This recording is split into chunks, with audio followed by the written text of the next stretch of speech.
bring us up to date with the situation in New Zealand, where they continue to try and pursue the COVID zero strategy.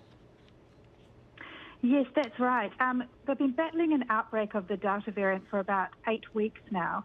And a few weeks ago, most of New Zealand was lifted out of lockdown, but Auckland, the biggest city, remains in what is really quite a strict lockdown. Today was a big day because the Prime Minister's Jacinda Ardern, her cabinet is meeting to decide whether that lockdown should be lifted in Auckland.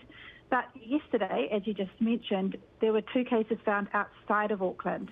So this is, not a good sign. It means it's spreading. And so we don't really know what's going to happen today. It's looking doubtful that lockdown will be lifted. The RBNZ meets on Wednesday. How are lockdowns going to affect monetary policy? Well, that's a good question. It had been looking very likely that they would raise rates. The general feeling is that they will still raise rates, but it definitely casts some doubt on that.